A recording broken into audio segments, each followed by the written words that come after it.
Saudara, di hari Jumat Agung ini, tema firman yang saya bawakan adalah pengorbanan Kristus menyatakan kemuliaannya. Pengorbanan Kristus menyatakan kemuliaannya. Ada beberapa bagian kemuliaan yang akan saya bagikan, apa yang Tuhan nyatakan, apa yang Kristus nyatakan melalui kematiannya. Saya berdoa biarlah ini menjadi sebuah kesadaran bagi kita akan anugerahnya, akan berkat dan kemurahan yang Tuhan sediakan. Mari saya ajak saudara untuk kita lihat di dalam Injil Lukas pada pasalnya yang ke-23, ayat yang ke-44 sampai dengan ayat yang ke-49. Dikatakan begini, ketika itu hari sudah kira-kira jam 12, lalu kegelapan meliputi seluruh daerah itu sampai jam 3. Sebab matahari tidak bersinar dan tabir bait suci terbelah dua. Lalu Yesus berseru dengan suara nyaring, "Ya Bapa, ke dalam tangan-Mu kuserahkan nyawaku." Dan sesudah berkata demikian, ia menyerahkan nyawanya. Ketika kepala pasukan melihat apa yang terjadi, kepala pasukan itu memuliakan Allah. Katanya, "Sungguh, orang ini adalah orang benar." Dan sesudah seluruh orang banyak yang datang berkerumun di situ untuk tontonan itu, garis bawahi di sana tontonan itu, melihat apa yang terjadi itu, pulanglah mereka sambil memukul-mukul diri. Semua orang yang mengenal Yesus dari dekat, termasuk perempuan-perempuan yang mengikuti dia dari Galilea, berdiri jauh-jauh dan melihat semuanya itu. Nah, peristiwa Jumat Agung adalah peristiwa yang kegiatannya adalah kegiatan yang dihayati oleh seluruh umat Kristiani di muka bumi ini. Dan tentunya ada cerita-cerita menarik tentang kegiatan-kegiatan Jumat Agung, tentang karya salib Yesus. Contoh soal misalkan kayak di Filipina, saudara. Mereka begitu menghayati kegiatan Jumat Agung. Sampai mereka menjalani, ada beberapa orang yang mengikuti peran Yesus dengan tubuh yang dicambuk seperti itu. Lalu menggotong salib di dalam perjalanan menuju tempat penyalipan. Lalu mereka merelakan dirinya untuk tangannya dipaku di kayu salib itu, tangan dan kaki mereka.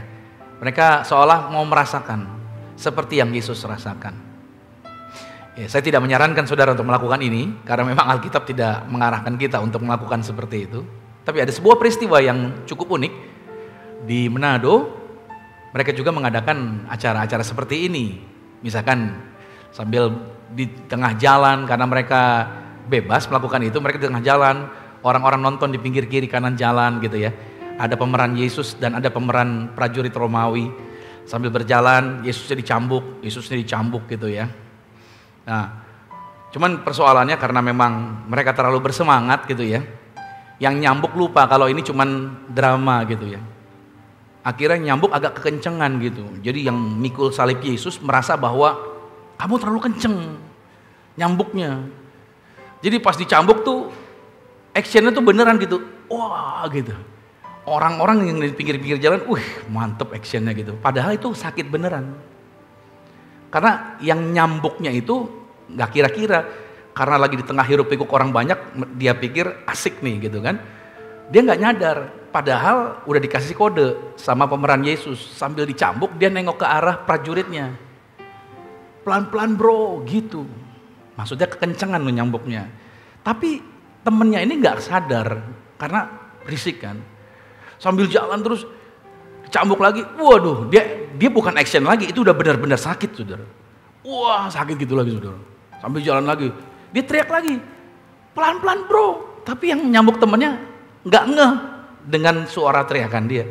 Terus lagi, berkali-kali begitu. Dia mau tahan gitu, saudara.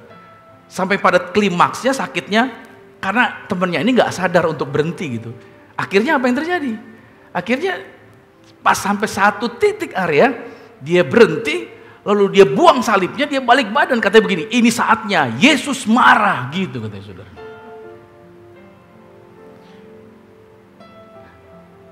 Siapa yang bisa ngikutin prosesnya Yesus? Even pemeran Yesus dalam film tersebut, pada waktu dia menggotong kayu itu, dia dalam kesaksian, dia mengatakan, bahunya dia sampai terkilir loh. Bahunya dia sampai terkilir gara-gara mikul itu salib. So, dia orang sehat. Yesus dalam penderitaan berdarah luka yang begitu banyak, dia harus mikul salib yang berat itu. Pertanyaannya sederhana. Gimana rasanya? Sakitnya, beratnya, lukanya. Dia cuma memerankan saja, dia rasa sakit yang luar biasa. Waktu dicambuk itu dikasih penampang di belakang yang nyambuknya semangat. Kelewatan, kena ke badan dia. Kena, robek langsung. Tangannya lagi di rantai gitu, buru-buru dilepas, sampai tangannya luka juga. Itu pemeran Yesus bersaksi. Jadi dia merasa, dia sadar, gile ya. Sakitnya luar biasa, dia sampai ampun-ampunan mau berhenti gitu salah-salah. Waktu disalib, dalam proses salib, dia sampai kesambar petir saudara. Tiba-tiba cuaca gelap gitu loh, dalam kesaksiannya dia. Dan dia merasakan sendiri bagaimana Tuhan bekerja gitu. Karena syuting itu kan makan waktu ya. Ada action yang, oke, kita break dulu gitu. Nah, semua pemain pada istirahat, tapi yang disalib nggak turun dong. Dia tetap disalib. Yang prajurit semuanya pada istirahat ngopi, teh gitu ya. Tapi yang disalib nggak bakal diturunin. Kenapa? Angle-nya nanti berubah, make up-nya berubah. Jadi tetap disalib. Jadi dia ngeliatin teman-temannya pada ngopi, teh gitu. Dia ngeliatin, mukanya sedih gitu. Teman-temannya bilang, wih kasihan tuh dia tuh disalib sendirian tuh. Udah kita kasih kopi teh kali, dia mau makan dulu kali, kita kasih roti. Enggak, dia justru di atas kayu salib sedang menghayati betapa dia yang sehat saja pada waktu digantung itu, dia rasa dingin yang luar biasa menyerang tubuh dia. Jadi artinya saudara yang kasih Tuhan bahwa ini merupakan karya Yesus di atas kayu salib, itu merupakan karya kasih yang tertinggi dari Tuhan kepada manusia. Kalau bukan karena dia cinta sama kita, ngapain dia harus naik ke atas kayu salib? Yohanes 3 ayat 16 berkata apa? Karena begitu besar kasih Allah akan dunia ini sehingga ia mengaruniakan anak yang tunggal supaya setiap orang yang percaya kepada Yesus tidak binasa. Karena saudara, manusia telah jatuh dalam dosa sejak zaman Adam dan Hawa. Mereka nggak pernah bisa, kita nggak pernah bisa, Anda nggak pernah bisa, saya nggak pernah bisa membebaskan diri kita masing-masing dari dosa. Jalan yang ditimbulkan akibat dosa kita, itu kita nggak bisa selesaikan sendiri. Kita perlu juru selamat. Makanya manusia yang jatuh kita yang jatuh dalam dosa, lihat deh apa yang terjadi. Kita hidup dalam kecemaran, kita hidup dalam kegelapan, kita sungkan untuk membangun hubungan dengan Tuhan. Ketergantungan kita bukan sama Tuhan, tapi ketergantungan kita kepada materi dan segala hal yang dari dunia ini. Dunia bilang A, kita percaya, dunia bilang B, kita percaya. Itu karena apa? Itu karena dosa. Ketergantungan kita akan Tuhan jadi tidak yakin, jadi tidak kuat. Dan saya menyadari kehidupan saya sampai hari ini dalam sebuah proses perjalanan, itu ada perubahan-perubahan yang Tuhan kerjakan. Ada proses, ada yang Tuhan jangkau lagi dalam hidup saya. Sehingga ketergantungan saya sama Tuhan semakin dibuat Tuhan semakin depres. Sometimes situasi buruk, situasi tertekan, situasi sulit, situasi yang gak memungkinkan, itu justru alat Tuhan untuk apa? Untuk membuat kita bergantung sama Tuhan. Kalau saya nyaman, kalau saya slow, asik aja, mungkin saya nggak terlalu kejar Tuhan. Ya kalau saya perlu saya cari Tuhan. Ibarat Tuhan kayak payung gitu.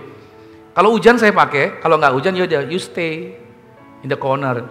Di situ aja diem ya. Saya nggak usah ngapa-ngapain di situ. Kalau saya perlu, bos saya samperin kamu.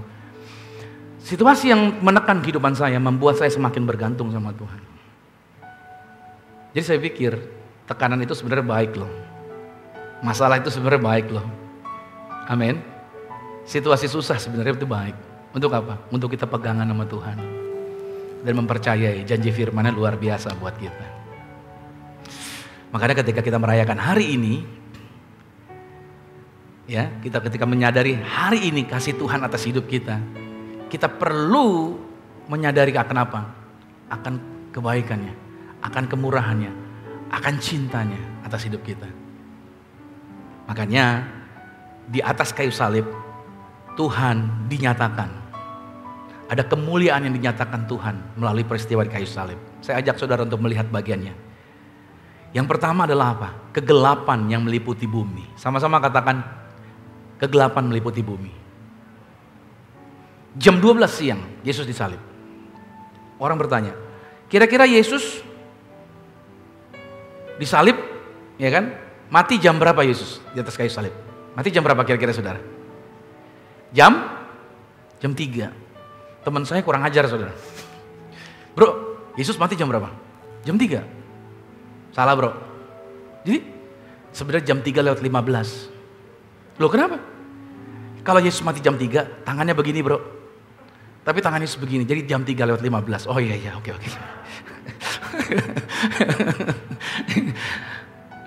Saya bilang, untung Tuhan Yesus mengasihi kamu. Kalau saya jadi Tuhan Yesus, tak pecat dari sorga kamu. Jadi saudara, 12 itu kalau saya waktu kecil dibilang jam 12 siang itu hari siang bolong. Kok kenapa siang bolong ya? Orang zaman dulu bilang siang bolong. Karena mataharinya tuh barang satu persis ada di kepala kita tuh. Panasnya minta ampun. Waduh, benar-benar ya saudara. Panas banget. Tapi yang terjadi pada waktu Yesus disalib dari jam 12 siang terik minta ampun, gelap. Gelap gulita. Beda sekali kan, ini memberi petunjuk.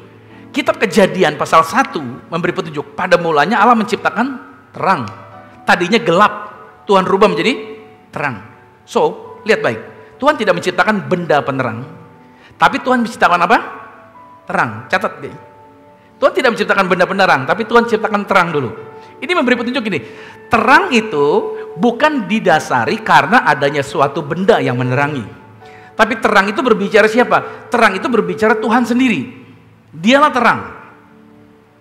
Jadi pada waktu manusia menyalibkan Yesus, ini memberi petunjuk bahwa siapapun yang benci Yesus, siapapun yang menjauh dari Yesus, siapapun yang gak percaya Yesus sebagai Tuhan, maka hidupnya ada di dalam apa? Kegelapan. Jadi gambaran Yesus di atas kayu salib, kegelapan meliputi bumi, itu yang Tuhan nyatakan bahwa dia berkuasa atas dunia ini. Pada waktu di Mesir, yang dilakukan oleh Tuhan, dalam salah satu tulahnya, Tuhan bikin apa? Gelap gulita. Karena orang Mesir sangat yakin sekali dengan dewa mereka, yaitu dewa apa? Ya, dewa matahari. Tapi Tuhan bikin mataharinya gelap gulita. Disinilah saya mau katakan kepada saudara bahwa Tuhan kita memberikan sebuah petunjuk bagi Anda dan saya. Bahwa dia berkuasa atas terang. Dia berkuasa atas dunia. Dia berkuasa atas kegelapan. Makanya di mana ada terang, kegelapan akan menyingkir dengan sendirinya. Saudara yang kasih Tuhan, maka dari itu yang saya mau katakan buat Anda, ketika Anda latih hidup Anda di dalam terang, maka kegelapan akan menyingkir dari hidup Anda. Anda gak perlu harus, gimana ya saya agar gak hidup lagi dalam dosa ya, gimana agar saya gak hidup lagi dalam kecemaran ya, gimana caranya agar saya gak mikir yang gak bener gitu, bagaimana caranya ya agar saya lurus jalannya. Saudara capek mikir begituan. Yang perlu Anda lakukan adalah hiduplah di dalam terang, maka kegelapan akan menyingkir dengan sendirinya. Ruangan ini kita gelapin, gelap. Bagaimana cara menyingkirkan gelap? Kita nggak bisa pasang kipas angin gede-gede, gelapnya menyingkir, nggak bisa. Apa yang perlu kita lakukan? Tampilkan terang. Begitu terang tampil, maka kegelapannya memudar dan menghilang. Siapa yang Anda mau hidup Anda tinggal di dalam Yesus, semua masa lalu Anda yang gelap akan pudar, akan hilang. Walaupun pernah ada di medsos, walaupun jejak digital Anda mungkin kelihatan, tapi ketika Anda menyerahkan hidup Anda tinggal di dalam Yesus, maka terang Tuhan akan menghilangkan semua kegelapan dan Tuhan menjadikan Anda ciptaan yang berharga di mata Tuhan. Beri tepuk tangan bagi Tuhan kita Yesus Kristus. Ketakutan menyingkir dari hidup Anda pada waktu Anda mengizinkan terang tinggal di dalam hidup Anda. Yohanes 1 ayat yang kelima berkata, terang itu bercahaya di dalam kegelapan dan kegelapan tidak dapat menguasainya. Iblis gak pernah punya kuasa. Setan itu digambarkan dengan kegelapan. Perbuatan dosa itu adalah kegelapan. Tapi Kristus datang berkata, akulah terang. Dan di dalam dia ada hidup. Maka setiap manusia yang mau hidup dalam terang kebenarannya memiliki terang kehidupan. Dalam Yohanes 8 pada ayat yang ke-12. Jadi saudara yang kasih Tuhan, di sini memberikan petunjuk kemuliaan yang Tuhan nyatakan. Jangan jauh dari Tuhan. Yang membuat orang hidupnya susah. Karena engkau menjauh dari Tuhan.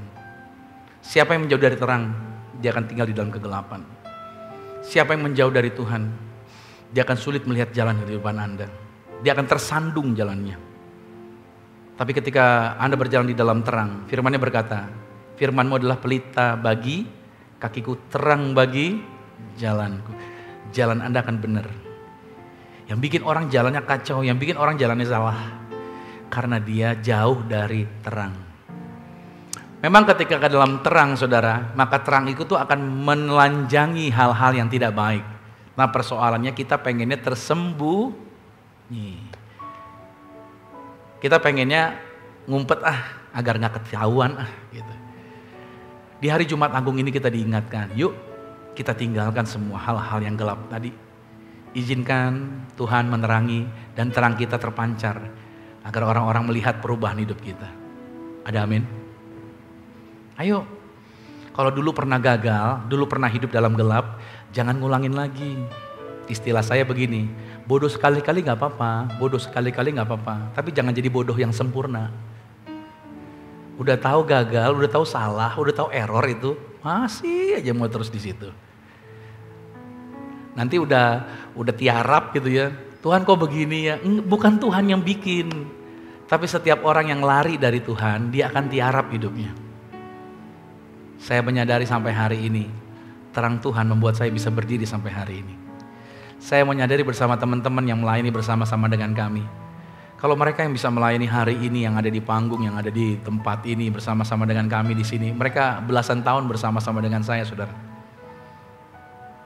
Dalam low light kami, bukan cuma highlight saja. Mereka juga melihat kekurangan-kekurangan saya bersama dengan istri. Tapi mereka tetap mau beri hidup mereka untuk melayani bersama-sama dengan kami sampai hari ini. Makanya saya benar-benar respect sama mereka. Saya benar-benar appreciate buat mereka.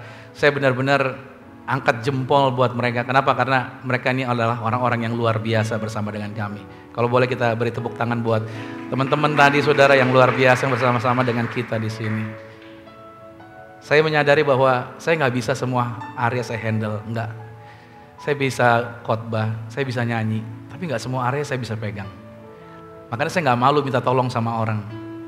Saya nggak malu minta ngobrol, sharing sama yang main gitar, Yobel. Dia jauh lebih muda dari saya sharing sama dia, saya minta arahan sama dia, saya minta pendapat sama dia. Dia kasih pendapat sama saya, dia kasih arahan sama saya. Saya dengerin. Kenapa? Karena memang saya perlu, saya kurang, dan saya butuh bantuan. Dan saya tanya orang. Saya tanya pen keyboardnya, Ci, gimana masalah begini-gini? Dia kasih penjelasan sama saya. Dari sudut pandangnya dia, saya mau tahu dari sudut pandang kamu seperti apa. Dia kasih tahu sama saya. So saya perlu diskusi sama orang-orang ini. Dan saya menemukan ketika saya berdiskusi dengan mereka, jalan itu terbuka, jalan terbuka. Saya mendapatkan penambahan lagi. Nah, orang-orang yang di dalam terang, mereka mau terbuka untuk sesuatu. Mereka mau diajar, mereka mau dikritik, nggak apa-apa. Justru kritik itu membangun hidup kita. Amin. Justru membuat kita jauh lebih maju lagi. Dan saya berani mengatakan kepada teman-teman ini, saya akan bawa kamu ke puncak gunung, because saya sudah pernah di situ. Jadi saya tahu jalannya ke situ. Dan saya bawa kalian ke situ. Intinya apa? Mari sama-sama kita tinggal di dalam terang. Jangan keluar dari terang. Kalau kita keluar dari terang, serigala, beruang, harimau sudah nunggu kita di situ. So please tetap di jalur ini agar kita sampai ke tujuan yang Tuhan sediakan. Yang kedua, kemuliaan yang Tuhan nyatakan adalah tabir bait suci terbelah dua. Pada waktu tabir bait suci terbelah dua, ada peristiwa lain yang menyertai, gempa bumi, kubur-kubur terbuka, orang-orang matinya misalkan pada bangkit. Ada beberapa orang kudus yang mati bangkit. Dalam Matius 27 ayat 51 sampai 53 dikatakan, dan lihatlah tabir bait suci terbelah dua dari atas sampai ke bawah, dan terjadilah gempa bumi, dan bukit-bukit batu terbelah, dan kuburan-kuburan terbuka, dan banyak orang kudus yang telah meninggal bangkit. Dan sesudah kebangkitan Yesus, mereka pun keluar dari kubur, lalu masuk ke kota kudus, dan menampakkan diri kepada banyak orang. Ini fenomena yang memberikan petunjuk begini, saudara. Tabir bait Allah terbelah dua. Bait Allah itu begini, zaman itu. Ada dua chamber, ada dua ruangan. Ruangan suci sama ruangan maha suci. Setiap jemaat yang datang ke bait Allah, mereka cuma boleh sampai di halaman. Mereka bawa binatang untuk dipotong. Imam terima, dipotongin, darahnya diambil. Imam bawa ke dalam ruangan suci. Imam berdoa buat orang itu. Jadi orang itu diwakilkan oleh imam. Imam berdoa di ruangan suci. Jadi konsep dan teknisnya urutannya seperti itu. Tetapi saudara kasih Tuhan, untuk masuk ke dalam ruangan maha kudus, di balik layar itu, di balik itu ada tabut perjanjian. Hanya seorang imam besar, dan itu 1 tahun 1 kali dia boleh masuk ke sana untuk berdoa bagi orang Israel. Jadi seluruh orang Yahudi dia doain. Dia bawa darah binatang domba dan dia berdoa di sana. Syaratnya imam besarnya harus kudus.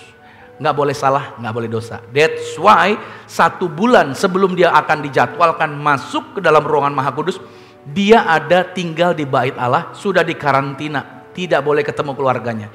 Dia di situ persiapan diri dia, persiapan 1 bulan loh, persiapan. 1 malam sebelum dia masuk, dia begadang, nggak tidur, dia doa semalam-malaman, dikelilingi para imam yang lain. Untuk apa? Agar pikirannya tidak mikir yang lain. Dia nggak boleh mikir, itu udah bayar utang belum ya? Nggak boleh tuh. Kalau ada pikiran seperti itu, begitu dia masuk, mati. Jadi pikirannya mesti terarah terus sama Tuhan. Dah, siap besok paginya masuk. Begitu dia mau masuk, kakinya diikat sama tali, dikasih kelintingan. Jadi untuk apa? Untuk kontrol. Kalau kelintingannya masih bunyi berarti masih hidup. Dia masuk ke dalam, dia berdoa. Jadi kalau kelintingannya masih hidup, talinya masih bergerak, berarti aman. Apa fungsi tali? Kalau dia mati di dalam, maka tali itu fungsi untuk narik badannya keluar. Karena nggak bisa orang minta izin, Tuhan sorry ya mau ngambil mayat. Yang ngambil mayat mati. Itu kudus sekali saudara. Ruangan Maha Kudus, holy banget. Gak ada yang bisa masuk sembarangan. Kudus banget. Jadi susah banget kan untuk ketemu dengan hadirat Tuhan kan. Harus kudus. Gak boleh ada celah. Gak boleh salah. Benar-benar. Dan itu yang terjadi. Tapi Yesus mati di atas kayu salib. Tirai bait Allah robek dari atas sampai ke bawah. Kenapa detail Alkitab tulis dari atas sampai ke bawah? Karena kalau robeknya dari bawah ke atas, berarti ada anak sekolah minggu datang mainin kainnya, terus ditarik-tarikan, akhirnya robek. Itu ulah manusia berarti. Tapi yang robek dari atas artinya Allah sendiri yang merobeknya. Itu tinggi plafonnya. Gak mungkin orang ngerjain itu. Dan itu holy banget. Gak boleh sembarangan. Tapi di waktu Yesus berkata, finish, kuserahkan nyawaku dalam tanganmu. Pada waktu dia menyerahkan nyawanya, itu langsung robek terbelah 2. Dan ini memberi petunjuk, jalan terbuka. Artinya, karena Yesus mati di atas kayu salib, sekarang semua orang bisa menikmati lawatan dan hadirat Tuhan. Termasuk Anda yang hadir hari ini. Anytime Anda berseru Abba Father, Anda berseru Yesus, langsung hadirat Tuhan hadir dalam kehidupan Anda. Ada amin. You know, hadirat Tuhan itu membuat setan bertukuk lutut. Hadirat Tuhan itu membuat segala penyakit disembuhkan. Hadirat Tuhan itu membuat apapun vonis dokter tidak berlaku bagi hidup Anda. Hadirat Tuhan membuat Anda berkemenangan atas segala situasi ekonomi. Waktu anak saya divonis telinganya, gendang telinganya robek anak yang kedua. Dokter berkata setiap minggu, setiap Sabtu harus datang ke rumah sakit. Nggak boleh kena air, mandi harus ditutup sama plastik. Nggak boleh berenang, mandi nggak boleh kena air. Dokternya vonisnya gawat loh. Kalau sampai kena air, ada virus di air. Virusnya masuk lewat yang gendang telinga yang robek. Itu bisa kena ke saraf otaknya, anak bapak bisa mati. Kadang-kadang saya pikir dokter sama Tuhan beda-beda tipis. Enggak, saya nggak berseberangan dengan dokter. Ya dokter diciptakan, didesain, dibelajarnya memang begitu. Ya udah, dia sudah punya konsep seperti itu. Tapi saya pegang janji Tuhan, saudara. Apa saya lakukan? Saya bilang sama istri saya nangis sih sambil keluar. Saya bilang, nggak apa-apa saya. Tuhan mau bikin mujizat baru buat kita. Kita bisa lewatin ini. Begitu pulang sampai rumah, saya tumbang tangan telinga dia. Saya ambil minyak zaitun, minyak urapan saya angkat. Kata dokter nggak boleh masuk. Ini saya ya, ini iman saya. Nggak boleh kena air. Saya masukin minyak sekalian di situ. Saya pegang gendang telinganya jadi baru dalam nama Yesus. Amin. Everyday saya berdoanya begitu. Mandi mah mandi aja. Tadinya awalnya pakai plastik sih. Tapi lama-lama udah lepas. Repot. Udah jalan. Seminggu, 2 minggu berenang. Kita kayak lupa. Ada masalah itu. Dalam perjalanan selanjutnya, sebulan lewat deh. Istri saya bilang gini, Pih, kayaknya si Noel pernah ada masalah di telinganya. Oh iya, saya baru ingat. Yuk kita periksa yuk, cek yuk. Dia penasaran dianya. Anak saya udah gak pernah demam lagi, udah gak pernah sakit, ngeluh di telinganya. Yuk kita bawa deh. Begitu ke rumah sakit, dicek. Rumah sakit yang berbeda, saya sebutin masalahnya apa. Dicek sama dokternya, kiri, kanan, dua-duanya. Selesai diperiksa, saya diarahin. Mari Pak, lihat di layar monitor. nggak ada yang robek. Gendang telinganya disebutin ini gendang telinganya. Dan dia bilang gendang telinganya nggak ada kerobekan dan benar-benar baru, nggak ada rusak sama sekali saudara, benar-benar baru. Saya bilang terima kasih Tuhan, karena sometimes ketika kita mau melayani Tuhan, ketika kita mau menjadi alat Tuhan yang lebih lagi, sometimes ada ujian-ujian tertentu di jalan-jalannya kita. Musa ketika mau dipakai lebih lagi, ada hal-hal yang menghalangi dia. Untuk apa sih? Bukan untuk mundur sebenarnya. Untuk kita semakin yakin bahwa Tuhan ada di pihak kita. Ada amin dulu nih. Sometimes situasi-situasi tadi bukan untuk membuat kita kecut sih. Bukan untuk membuat kita mundur, tapi untuk membuat kita semakin yakin. Tuhan saya jauh lebih besar daripada masalah ini. Dan saya tidak sendirian. Seperti Daud, engkau mendatangi aku dengan pedang, lembing, tombak. Tapi aku datang dengan nama Tuhan semesta alam. Hari ini juga aku akan pancung kepalamu. Aku akan mengalahkan engkau. Sometimes ketika engkau berhadapan dengan masalah, you have to shout apa yang firman Tuhan katakan. Kau perlu berteriak dalam nama Yesus. Firman-Nya berkata begini. Amin. Engkau harus berani mengatakannya. Saya percaya begitu saya berani mengatakannya, firman itu tidak pernah kembali dengan sia-sia. Dan firman itu terjadi. Kita diberi kepandaian cerdas dengan logika, tapi jangan lupakan bahwa kita juga diberikan kerohanian. Roh itu hidup di dalam diri kita. Amin. Kita harus menjadikan diri kita untuk terus terbangun di dalam kerohanian kita. Haleluya. Makanya sekarang jalannya sudah terbuka. Anda punya Yesus yang bersama dengan Anda. 24 hours, 7 days a week. Dia selalu ada bersama dengan Anda. Dalam kesulitan apapun, panggil nama siapa? Nama Yesus. Setiap kau panggil nama Yesus, dia langsung hadir bersama dengan saudara. Itu hebatnya. Urapan hadirat Tuhan bersama dengan saudara. Itu kemuliaan yang kedua. Kemuliaan yang ketiga dinyatakan, seruan Yesus sebelum kematian. Dia berseru, ya Bapa ke dalam tanganmu, kuserahkan nyawaku. Ayat yang ke-46. Seruan ini adalah tahapan ke-10. Atau tahapan terakhir dari penderitaan Kristus. Dan ini memberikan sebuah bukti bahwa gini, Yesus mati bukan karena pendarahan yang hebat, bukan karena luka yang begitu banyak, tapi Yesus mati karena dia menyerahkan nyawanya. Artinya, gak ada kuasa di muka bumi ini yang berkuasa atas nyawanya Yesus. Saudara yang percaya pada Yesus, nyawamu ada di tangan Tuhan. Ancaman apapun yang ada di sekitar saudara, itu tidak akan pernah bisa membuat Anda kehilangan apapun. Karena yang berhak atas hidup Anda adalah Yesus. Amin. Saudara mungkin punya kesaksian hampir mati dan lain sebagainya. Kalau Anda masih hidup sampai hari ini, itu memberi petunjuk. Nyawamu ada di tangan siapa? Yesus. Paulus berkata hidup adalah Kristus. Kalaupun mati adalah keuntungan. Kenapa? Kalau saya mati hari ini, tempatnya saya sudah tahu kemana. Ada seorang istri. Ketika dia mau berangkat ke gereja, suaminya ancam karena suaminya ateis, bukan penyembah Tuhan. Kamu gak boleh ke gereja. Enggak, saya mau ke gereja. Tapi suaminya ancam dengan pistol. Kalau kamu berangkat, kamu saya tembak katanya gitu. Istrinya bilang begini, cuma 2 hal yang akan terjadi. Kalau kamu tidak tembak saya masuk gereja. Kalau kamu tembak saya masuk sorga. Gitu kata dia.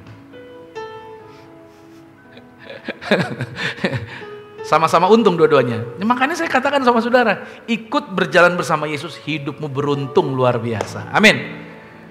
Engkau tidak akan pernah kehilangan apapun. Karena apa? Karena Tuhan menjaminkan kehidupanmu. Makanya gak ada yang bisa memisahkan Anda. Ayat ini berkata dalam Roma 8 ayat 35, siapakah yang akan memisahkan kita dari kasih Kristus? Penindasan atau kesesakan atau penganiayaan atau kelaparan atau ketelanjangan atau bahaya atau pedang? Seperti yang tertulis, oleh karena engkau kami ada dalam bahaya maut sepanjang hari. Kami telah dianggap sebagai domba-domba sembelihan.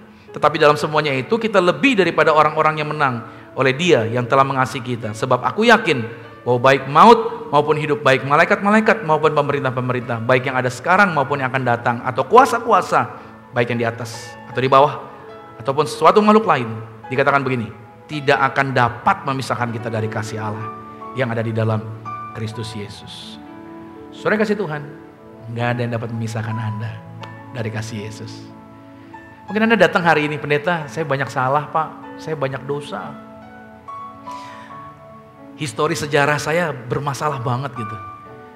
Saya coba mau katakan buat saudara bahwa Yesus sangat mengasihi Anda. Yesus gak akan buang Anda. Engkau sangat berharga di matanya Tuhan. Oleh sebab itu, Yesus berkata bahwa gak ada yang bisa mengambil engkau dari aku. Engkau telah menjadi milikku dan aku akan menjagai kamu sampai selama-lamanya. Yang terakhir, yang keempat, kemuliaan yang dinyatakan adalah orang banyak yang menonton, mereka berakhir dengan memukul-mukul diri mereka dengan penyesalan.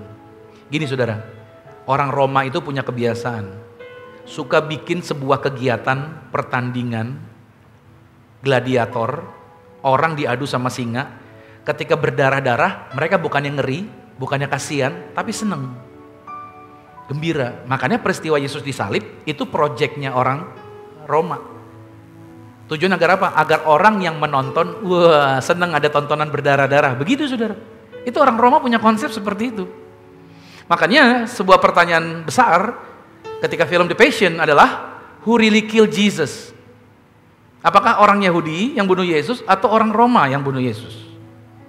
Ya kan? Ini gak jelas siapa yang bunuh Yesus sebenarnya. Nah di sini saya mau katakan sama saudara bahwa orang-orang yang melihat Yesus disalib, ketika melihat berdarah Yesus, mereka pulang dengan penyesalan. Untuk apa? Disinilah sebenarnya manusia sedang disadarkan. Kita sering menjadi orang-orang yang bengis.